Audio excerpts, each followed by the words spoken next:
এবার সংসদে আমরা প্রত্যেকে একে অপরকে সহযোগিতা করব, কিন্তু বিএনপি তো প্রথম দিনই আসলে আমাদের সাথে জাতির সাথে প্রতারণা করলো। তো সেই ক্ষেত্রে তো আসলে কতটুকু সহযোগিতা করা যায়? তো আমরা আমাদের জায়গা থেকে আমাদের কোনো নিজেদের ব্যক্তি স্বার্থ না, এটা আমরা জনগণের স্বার্থের জন্য আমরা আমাদের কাজ করে যাচ্ছি, লড়াই করে যাচ্ছি। আর শরীফ ভাইয়ের একটা কথা আমি অ্যাড্রেস করতে চাই। শরীফ ভাই হয়তো বা সবকিছু খেয়াল করছে না ঠিকভাবে। কৃষকের কথা তো বলা হচ্ছে, সাধারণ মানুষের কথা তো বলা হচ্ছে, তারেক রহমানরা সাহেবরা তো ফ্যামিলি কার্ড দিচ্ছে, কৃষক কার্ড দিচ্ছে। তো এই কার্ড দিলে তো আর আমার মনে হয় না এখানে তো আর কোনো পলিসিগত কথা বলার দরকার আছে। এই একটা কার্ডেই তো আসলে সব সমাধান হয়ে যাওয়ার কথা।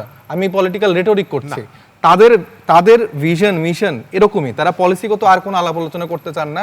তারা মনে করেন যে এই কার্ডটা দিয়ে দিলেই সমাধান হয়ে যাবে, এবং উনি জানেও না এটা কোথা থেকে বরাদ্দ হবে, সামনে কতগুলো মানুষকে দেওয়া হবে। তাকে যখন এই প্রশ্নগুলো জিজ্ঞেস করা হয়েছিল তিনি তো খুব কম উত্তর দেন। আমার মনে হয় যে উনি হয়তো বা চান যে সালাউদ্দিন আহমেদই সব উত্তর দিয়ে দিক, তো সেখানেও কিন্তু তিনি সদুত্তর দিতে পারেননি। তাকে 2-3 বার কয়েকজন আশপাশ থেকে বলে দিয়েছে। তারপর তাহলে আপনি কি এক্সপেক্ট করছেন? আমি 1 মিনিট একটু এখানে পলিসির জায়গা আমি 1 মিনিট যুক্ত করি। সেটা হলো সরকারি দল সবসময় চেষ্টা করে তার ব্যর্থতাগুলোকে আড়াল করার জন্য। অপোজিশনের দায়িত্ব হচ্ছে সেগুলোকে খুঁজে বের করা। আমার এখানের অপোজিশন সেই কাজটা করছে না। এক, দ্বিতীয়ত হচ্ছে এই যে কার্ড, এটাকে আমি নেগেটিভলি দেখি না, আমি মনে করি যে এটা একটা ভালো অ্যাপ্রোচ। একই সাথে আপনি যে প্রশ্নটা করেছেন, নির্বাচনী জনসভায় যে প্রতিশ্রুতি, সেখানে ব্রেকডাউন করার কোনো অপশন নেই।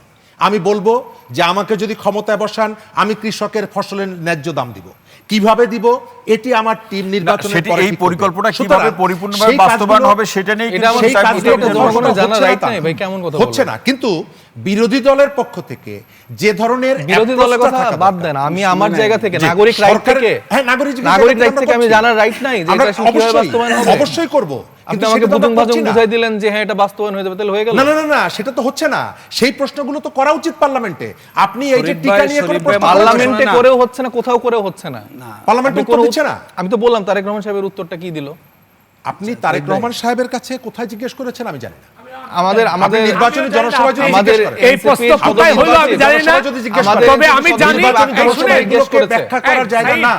আপনি এই প্রশ্ন কোথায় কোন সাংবাদিক করেছেন আমি জানি না। এই সাহেব ভাই, আমি না আমাদের সদস্য পার্লামেন্টে কোশ্চেন করেছে পরশুদিনের অধিবেশনে। না পার্লামেন্টের কোনো অধিবেশনে তারেক রহমানকে কোনো প্রশ্ন করেছে পরশুদিন? আমি জাতীয় সংসদে ছিলাম, আমি দেখি নাই। আচ্ছা আমি কথা শেষ করি।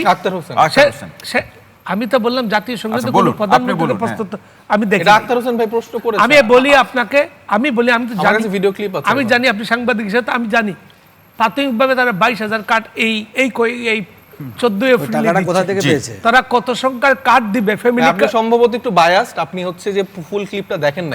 আমি কথাটা আপনি বলছেন না, এটা তো আপনি অস্বীকার কেন করছেন? আমি সাংবাদিক দেখে যে সবকিছু জানবেন এরকম তো আপনার কাছে কি ডকুমেন্ট? আমি তো দায়িত্ব নিয়ে বলছি যে আক্তার হোসেন এই কোশ্চেন করেছে এবং তারেক রহমান এটার উত্তর দিয়েছে। আমি দায়িত্ব নিয়ে এখানে থেকে বলছি।